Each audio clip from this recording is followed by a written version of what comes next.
Good morning. We were discussing about the instruction pipeline in the last lecture. Today, in continuation with the instruction pipeline design, we have to also know one of the main factor that would hinder the performance of an instruction pipeline, and that is the occurrence of branching instructions. So those instructions that may alter the sequential execution of a normal program are called branches. So you know the examples for branching instructions like jump, go to, so and so. So when such kind of a branching instruction is there inside a particular program which you are going to feed into a pipeline, then there should be some mechanism to know about this particular branch and also to uh, reinforce some of the uh, measures that can be taken when this branch condition is going to be a true. So if the branch condition is true, then definitely the execution of sequence or the execution of the program has to shift from the sequence, and it has to be taken to the address that is being mentioned inside the condition. So branch handling strategies is going to talk about what are the measures or how you can still improve the performance of your pipeline even if it has got some branching instructions along with the program that is being fed into the pipeline.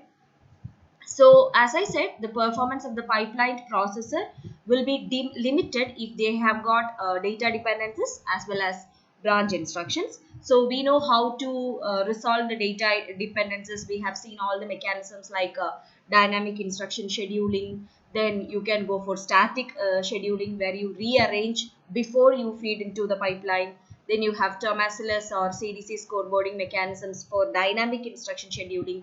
You have got some prefetch buffers. You have got reservation stations. So all these will help you to resolve the data dependency to a particular extent. But what can be done when you have a branching instruction inside the pipeline? Or what are the actions to be taken when you have a branching instruction which is successfully asking for a change in the sequence? So we have to talk about what are the effects of branching and what can be the strategies that can be employed to handle such branching instructions. So there are three terms associated when you talk about the effects of branching. First one is the branch taken, then the branch target, and the delay slot. So branch taken, as the name says, it is going to be the action of fetching a non-sequential or remote instruction after a branch instruction, and that particular instruction which was fetched is called the branch taken. That is, if you had a program that is having 10 instructions and the second instruction of your program is a branch instruction which has successfully executed its condition and it was found to be a true, and this second instruction is asking to change the sequence or asking to jump the sequence of execution to the ninth statement of the program, which means you are inside a pipeline. You have fed in the first instruction. You have in the second cycle the first instruction will be in the decode stage, whereas the second instruction will be in the fetch stage. In the third cycle the first instruction will be in the issue state, the second instruction will be in the decode state, and the third instruction will be in the fetch state. Moving further, when you actually execute the condition of the third instruction, by that time the third, fourth, fifth, and sixth instructions would would be already there in the pipeline, either in the fetch state or in the decode state or even in the execute state also.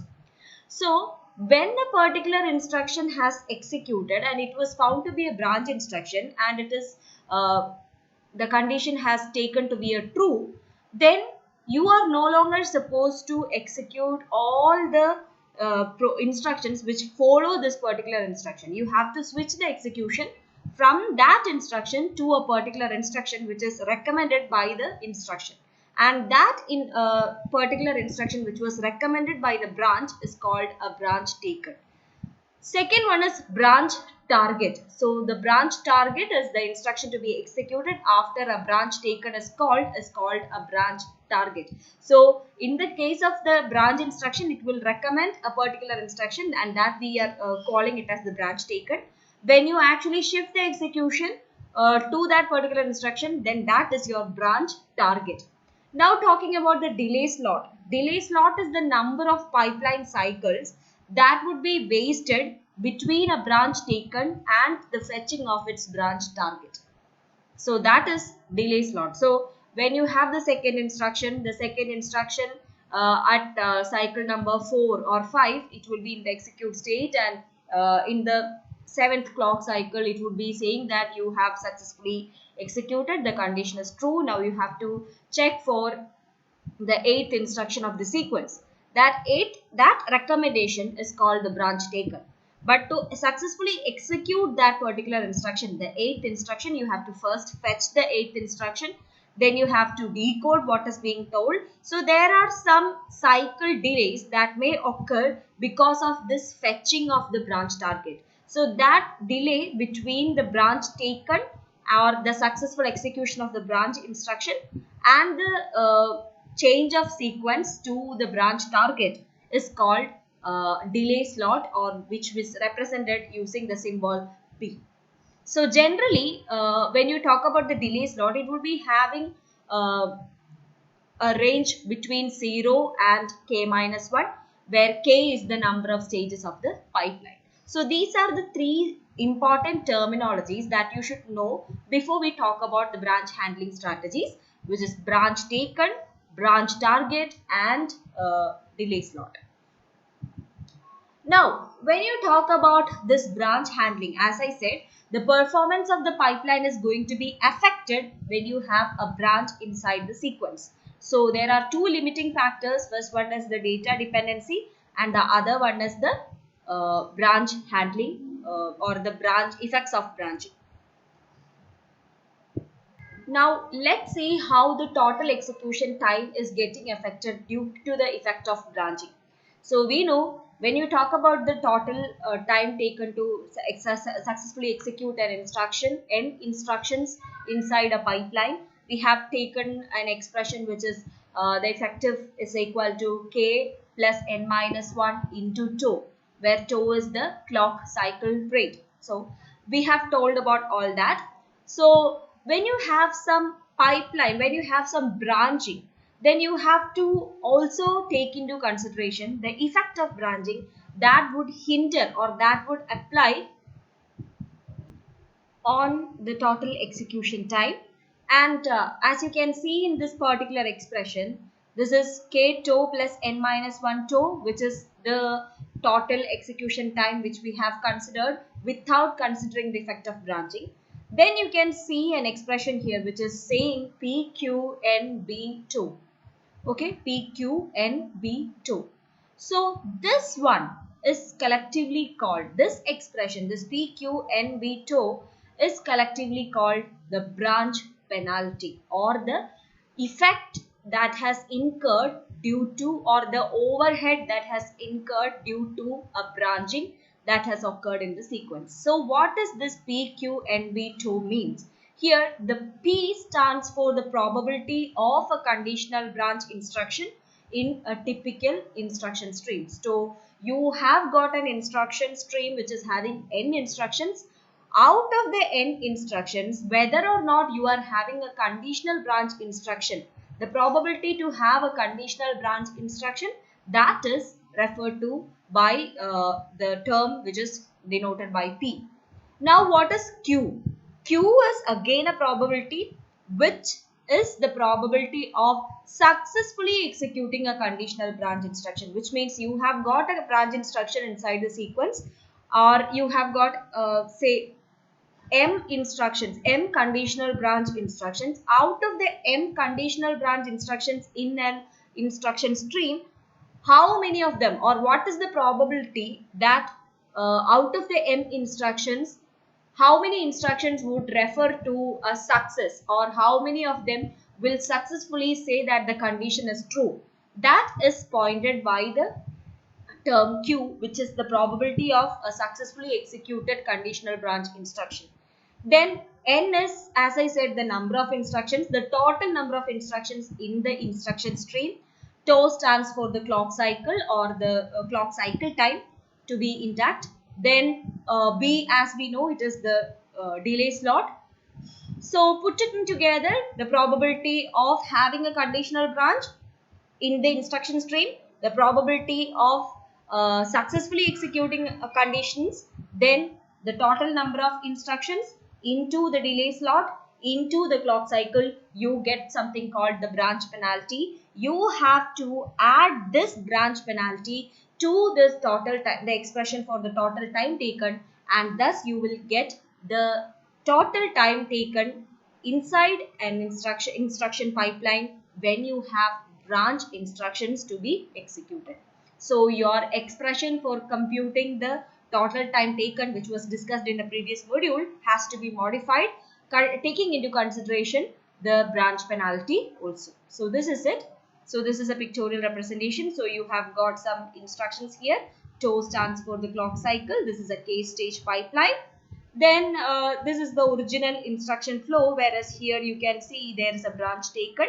Okay, so there is a branch taken. IB actually refers to a branch taken, and IT is the branch target. So what happens when you have IB? Then there are lot many instructions which are actually in the sequential order. There are lot many instructions to follow the branch instruction, but this is actually a branch which was successfully executed and found to be having its condition true. Then you have to change the sequence, and what is the sequence to be chosen? It is changed to something which was denoted by the branch target. Okay, so all these instructions, all these b plus k minus 1, you have a maximum of delay slot is b plus k minus 1. So all those instructions will be actually flushed out of the pipeline, and you have to fetch the branch target, and the instruction sequence will be followed from the branch target. So this is the effect of pipeline. Okay. Now moving further.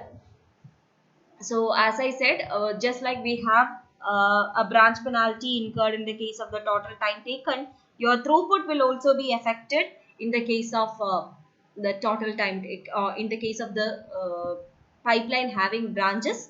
So here you can see the expression for throughput was actually n divided by the total time taken. So here the total time taken, the expression for total time taken has actually changed. So it has become k plus n minus 1 plus pq, which was actually k tau plus n minus 1 tau plus pq n b tau. Now taking that tau out, you can change tau 1 by tau as f. So this is the new expression for throughput, nf divided by k plus n minus 1 plus pqnb, which is the effect of the pipeline. So throughput is also actually changed due to the effect of branching.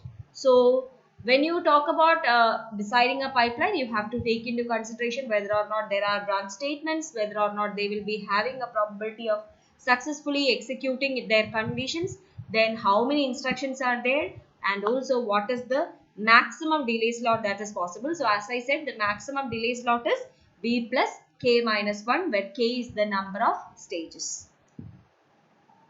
Then moving further, we can have a handling strategy which is called predicting the branches before you actually start fetching them.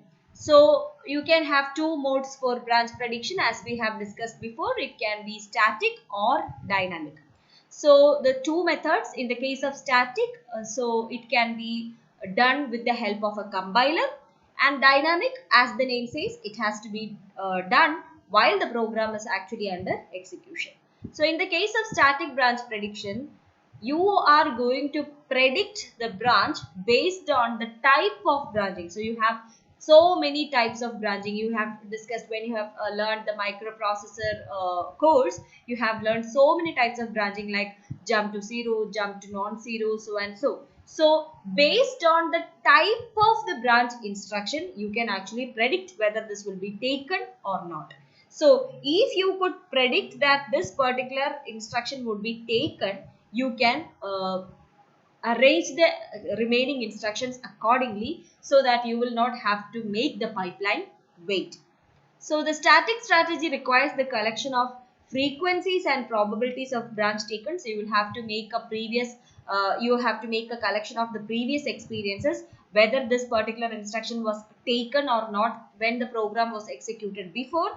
That information has to be taken. Similarly, what are the types of branches that may occur across the program, that should be also known. Then you have to, before you actually start with the execution, during the compilation phase, you have to check whether this particular branch will be taken or not, and based on that you can reorder the instructions so that you don't have to actually face the delay slot. You can minimize the delay slot, thus minimizing the branch penalty.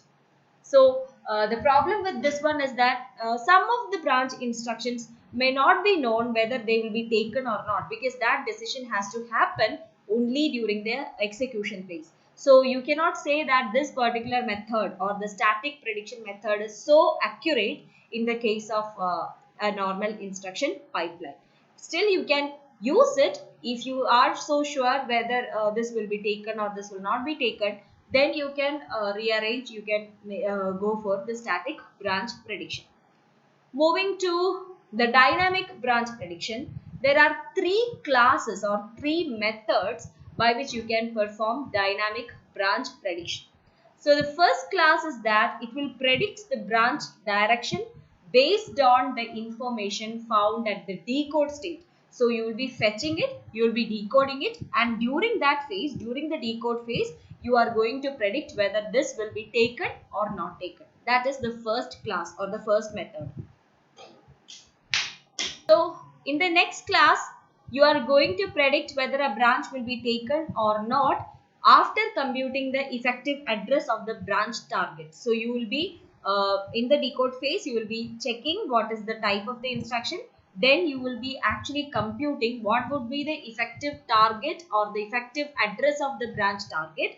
That will also be known. Then what you do is that instead of making the pipeline wait to actually fetch the target, you will find the effective address. You will use the target buffer to fetch the instruction, fetch the target instruction, and that will be already available in the target buffer, so that you can again minimize the delay slot. So that is the second method, which is the second class, which is actually going to predict the branch direction at the stage when the effective address of the branch target is computed. You will be storing the target address inside the target buffer or a cache. In the third class, there you are going to actually fetch the target instruction. You are not going to check whether this branch will be taken or not. In the instruction fetch stage itself, you will find out what is the target instruction, and that instruction will be stored inside a cache, and that is the third class of dynamic instruction, dynamic branch prediction. So there are three classes. In the first class, you will be checking in the decode stage, and you will be identifying whether this particular branch will be taken or not. In the second class, you will be predicting the direction of the branch, whether it is taken or not taken, based on the in the stage where the effective address of the target is computed. So when the effective address of the target is computed, you will right away go fetch that particular instruction, and it will be stored inside a cache so that you can minimize the delay slot. Similarly, in the third class, you will be fetching the branch instruction. At the same time, you will be computing the effective address, and you will be fetching the target instruction also. So the target instruction will be stored inside the cache, and the branch instruction will be given to the pipeline. Whether or not the branch is taken, the target is available inside the cache.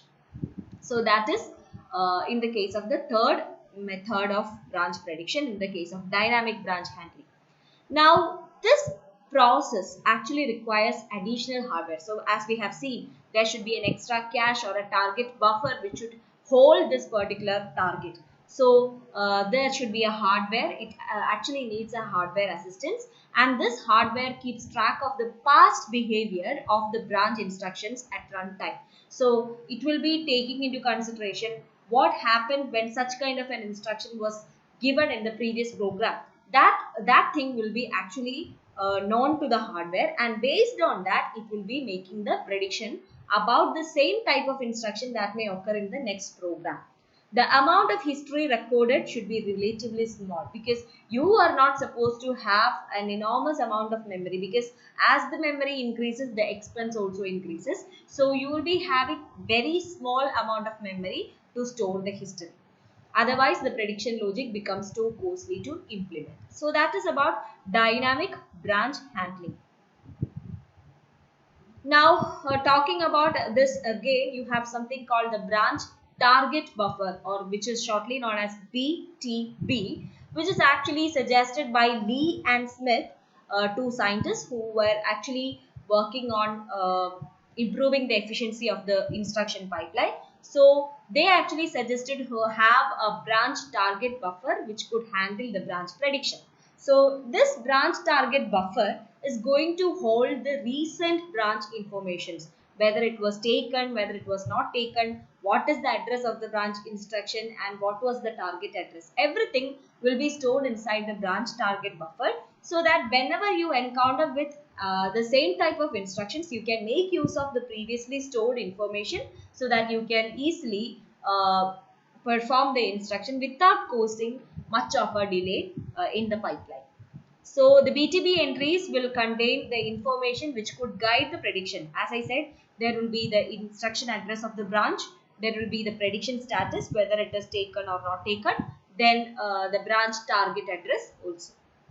Then the predicted information will be updated upon the completion of the current branch. So initially it will be having a prediction, but after the original execution, this particular data will be updated.